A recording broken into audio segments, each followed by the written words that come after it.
ಏನಿಲ್ಲ, ಕೆಳಗಡೆ ಒಂದು ಪ್ಲೇಟ್ ಇಟ್ಕೊಂಡ್ಬಿಟ್ರೆ ಇಲ್ಲಿ ಮೇಲಿಂದ ಹಿಟ್ಟು ಹಾಕ್ಬಿಟ್ಟು ಒಬ್ಬರೇ ಹಿಂಗೆ ಕೂತ್ಕೊಂಡು ಪ್ರೆಸ್ ಮಾಡ್ಕೊಂಡ್ರೆ ಆಯ್ತು. ಶುಭ ಸಮಾರಂಭಗಳಿಗೆ ಇದರಲ್ಲಿ ನಾವು ಯೂಸ್ ಮಾಡ್ತಾರೆ. ಮದುವೆ ಮನೆಯಲ್ಲಿ ಇದು ಕಾಲಿಟ್ಟು ಕಾಲುಂಗ್ರ ಹಾಕ್ಸೋದಕ್ಕೆ, ಆಮೇಲೆ ಇದು 5 ಜನ ಇವು ಸೇರ್ಕೊಂಡು ಅರ್ಶನ ರುಬ್ಬಕ್ಕೆ ಅದಕ್ಕೆಲ್ಲ ಮಾಡ್ತಾರೆ. ಅದಕ್ಕೆ ಒಂದು ಸಣ್ಣ ಮೊರ, ಅದಕ್ಕೊಂದು ಒನಕೆ ಸೆಟ್ಟು. ನಾವು ಮದುವೆ ಆಗಿದ್ದು ಮೊದಲೇ ಆಗೋಯ್ತಾ ಅಥವಾ ಇದನ್ನೆಲ್ಲ ಬಳಸಿಲ್ವಲ್ಲ ಅಂತ ಬೇಜಾರಾಗ್ತವೆ ನನಗೆ. ಇದು ಕಲ್ಲಿಂದ ಅಲ್ವಾ? ಬತ್ತಿ ಎಲ್ಲಿ ಕೂತ್ಕೊಳ್ಳುತ್ತೆ ಅದಕ್ಕೆ? ಇಲ್ಲೂ ಕೂರ್ಸ್ಬಿಟ್ಟು ಹಿಂಗೆ ಸ್ಟ್ರೈಟ್ ಆಗಿ ಇಡ್ಬೋದು, ಇಲ್ಲಿ ಕಡೆಯಿಂದನೂ ಇಡ್ಬೋದು. ಹಲೋ, ಹಾಯ್, ನಮಸ್ಕಾರ. ನಾವು ಶಾವಿಗೆಯನ್ನ ಮಾಡರ್ನ್ ಸ್ಟೈಲಲ್ಲಿ ಮಾಡೋದನ್ನ ನೋಡಿದ್ದೀವಿ. ಅದಕ್ಕೆ ಇವಾಗ ಯಂತ್ರಗಳು ಬಂದಿದೆ. ಬಟ್ ಅದನ್ನು ಸಾಂಪ್ರದಾಯಿಕವಾಗಿ ಮೊದಲು ಮರದ ಒಂದು ಟೂಲಲ್ಲಿ ಹೇಗೆ ಮಾಡ್ತಾ ಇದ್ದು ಅನ್ನೋದನ್ನು ಇಲ್ಲೊಬ್ರು ತೋರಿಸ್ಕೊಡ್ತಾರೆ. ಆ ಟೂಲ್ ಕೂಡ ನಮಗೆ ಎದುರುಗಡೆ ಕಾಣಿಸ್ತಾ ಇದೆ. ಬನ್ನಿ ಅವತ್ತೇ ಮಾತನಾಡ್ಸೋಣ.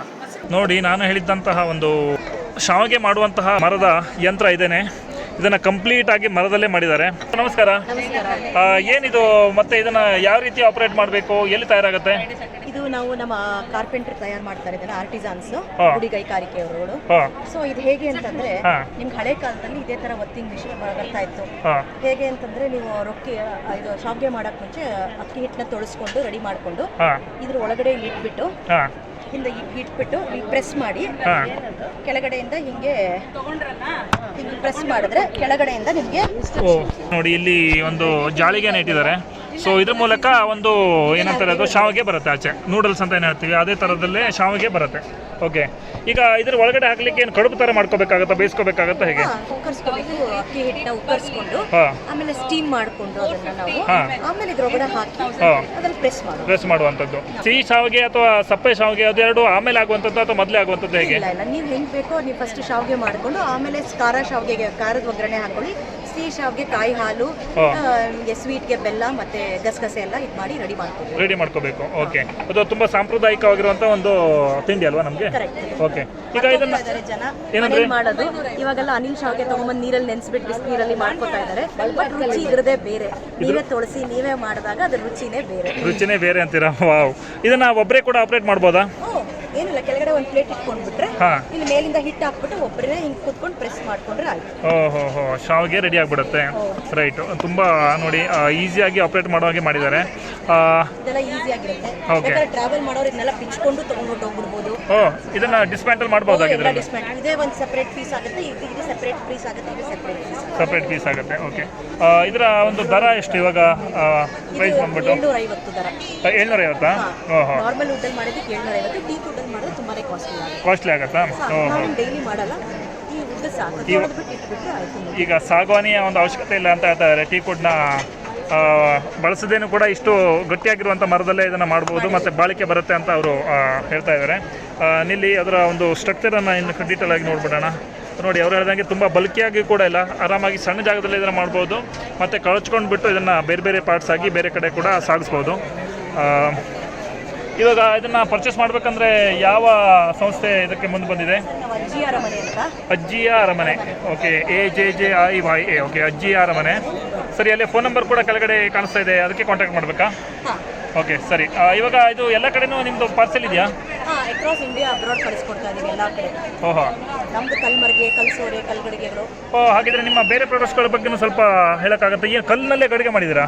ಇದೆಲ್ಲ ಕಲ್ಗಡಿಗೆಗಳು. ಆ ಕಾಲದಲ್ಲಿ ಕಲ್ಸೋರೆ, ಕಲ್ಗಡಿಗೆ, ಕಲ್ಮರ್ಗೆ, ಇದರಲ್ಲಿ ನೀವು ಏನೇ ಅಡುಗೆ ಮಾಡಿದ್ರೆ ಉಪ್ಪು ಖಾರ ಹುಳಿ ಏನೇ ಹಾಕಿಟ್ಕೊಂಡ್ರು ನಿಮ್ಗೆ ಏನೂ ಕೆಡ್ತಾ ಇರಲಿಲ್ಲ.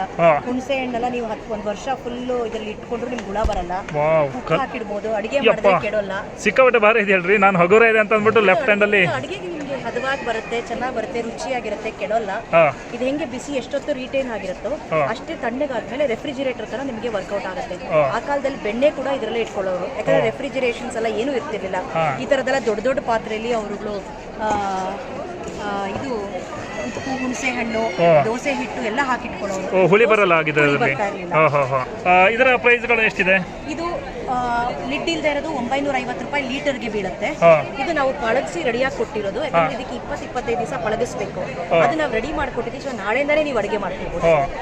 ಇದು ಮುಚ್ಚಳ ಲಿಡ್ ಇರೋದು 1450 ರೂಪಾಯಿ ಲೀಟರ್ ಬೀಳುತ್ತೆ. 1450? ಯಾಕಂದ್ರೆ ಇದು ಇದನ್ನ ನೀವು ಲಿಡ್ ಇದನ್ನ ಹ್ಯಾಂಡಲ್ನ ಅದರಲ್ಲೇ ಕೊರ್ದಿರೋದು. ಕಲ್ಲಲ್ಲೇ ಕೊರ್ದಿರೋದು ನಿಮಗೆ ಹೋಗುತ್ತೆ.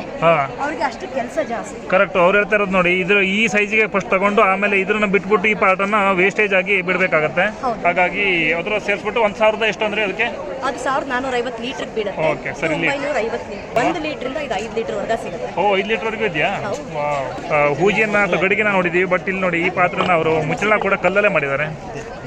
ಇದು ಮೊಸರು ಗಡಿಗೆಗಳು. ಇದರಲ್ಲಿ ನೀವು ಮೊಸರು ಹೆಪ್ಪಾಕಿಟ್ರೆ ಒಂದ್ ದಿವಸ ಇಟ್ಟರು ಹುಳಿ ಬರೋದಿಲ್ಲ. ನೀವು ಹೆಪ್ಪಾಕಿ ತೆಗೆದಾಗ ಒಳ್ಳೆ ಐಸ್ ಕ್ರೀಮ್ ತರ ಸ್ಕೂಪ್ ಮಾಡಿ ಎತ್ತಬಹುದು. ಅಷ್ಟು ಗಟ್ಟಿಯಾಗಿ ಬರುತ್ತದೆ. ಆಮೇಲೆ ಒಂದ್ ದಿವಸ ಎಲ್ಲ ಹೊರಗಡೆ ಬಿಟ್ರು ನಿಮ್ಗೇನು ಯೋಚನೆ ಇಲ್ಲ. ಇದನ್ನ ಆಟಿಕೆನ ಅಥವಾ ರಿಯಾಲಿಟಿ ಇಲ್ಲ? ಆಟಿಕೆನೆ. ಇದು ಹೆಂಗೆ ಅಂತಂದ್ರೆ ಇದು 3 ಇದು ಅಮ್ಮಿಕಲ್ಲು, ಇದು ಬೀಸಕಲ್ಲು, ಇದು ರುಬ್ಬಗುಂಡು. ಏನಿದು ಅಮ್ಮಿಕಲ್ಲು ಅಂದ್ರೆ? ಅಮ್ಮಿಕಲ್ಲು ಅಂದ್ರೆ ಆ ಕಲ್ಲು ಇಲ್ಲಿ ಕೆಳಗಡೆ ಒಂದು ದೊಡ್ಡ ತೋರಿಸಿದೀನಿ ನೋಡಿ. ಅಮ್ಮಿಕಲ್ಲು. ಈ ಅಮ್ಮಿಕಲ್ಲಲ್ಲಿ ಮಸಾಲೆ ರುಬ್ಕೊಳ್ತಾರೆ. ಸ್ವಲ್ಪ ತಮಿಳ್ನಾಡು ಕೇರಳ ಕಡೆ ಜಾಸ್ತಿ.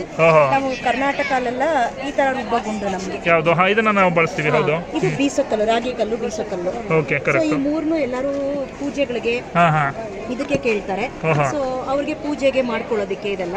ಓಕೆ. ಇದು ಆಕ್ಚುಲಿ ಆಟಿಕೆ ಅಥವಾ ಡೆಮೋದಕ್ಕೆ ಇಟ್ಟಿದ್ದಾರೆ. ಅದು ರಿಯಾಲಿಟಿ ಅಥವಾ ರಿಯಲ್ ಆಗಿರುವಂಥದ್ದು ನೋಡಿ ಇಲ್ಲಿದೆ.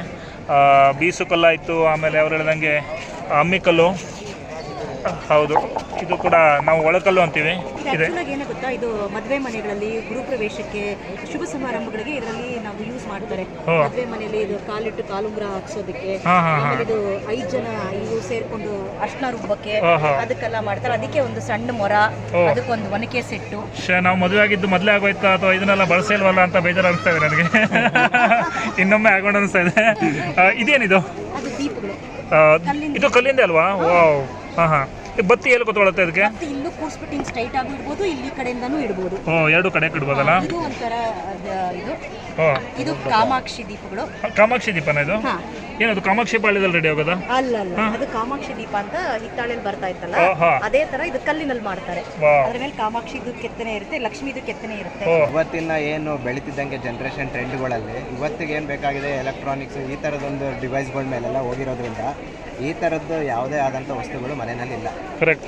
ಮನೆ ಆಗ್ತಾ ಇದೆ. ಹಳ್ಳಿಗಳಲ್ಲಿ ಎಲ್ಲೋ ಕೆಲವು ಮನೆಗಳಲ್ಲಿ ಇನ್ನೂ ಉಳ್ಕೊಂಡಿದೆ ಇವೆಲ್ಲ. ಈಗ ಬೆಂಗಳೂರಲ್ಲಿ ಎಲ್ಲೋ ಒಂದು ಈವೆಂಟ್ ಆಗಬೇಕು ಅಂತ ಹೇಳಿದ್ರೆ ಅಲ್ಲಿಂದ ತರಿಸ್ಲಿಕ್ಕಾಗಲ್ಲ, ನಮ್ಮ ಹತ್ರ ಇರೋಕ್ಕಾಗಲ್ಲ.